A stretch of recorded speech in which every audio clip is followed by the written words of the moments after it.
भारत और नेपाल की कहानी बहुत पुरानी है, उतनी ही पुरानी जितनी जमीन, पहाड़ और समंदर की कहानी हुआ करती है। हम इस कहानी को सन 1800 के आसपास से शुरू करते हैं, जब नेपाल के गुरखा राजाओं ने भारत की कुछ जगहों को हासिल कर अपना साम्राज्य बढ़ा लिया था। सतलुज नदी से लेकर तीस्ता नदी तक सिर्फ नेपाल था।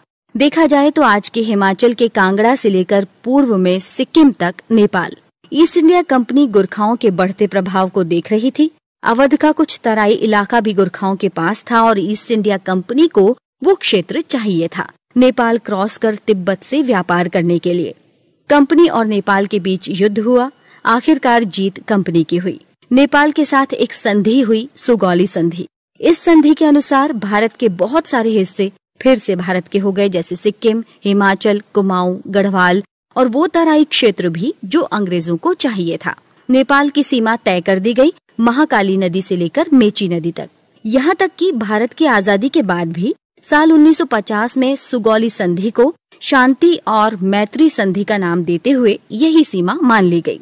दरअसल दिक्कत ये है कि महानदी के पास एक और नदी भी है और इन दोनों के बीच के हिस्से को लेकर ये विवाद शुरू से चल रहा है कि ये हिस्सा किसका है।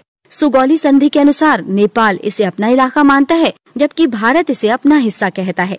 यहीं पर है काला पानी, लिपुलेख और लिम्पियाधुरा, जिन पर फिलहाल विवाद हो रहा है। भारत चीन युद्ध के वक्त 1962 में भारत ने अपनी सेनाएं काला पानी में तैनात कर दी थी, लेकिन तब भी नेपाल ने कुछ नहीं कहा और दोनों देशों के बीच सब कुछ ठीक चलता रहा।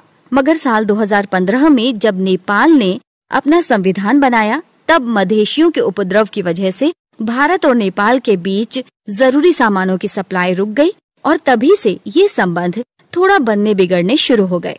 अब भारत ने लिपुलेख से सड़क बना ली है।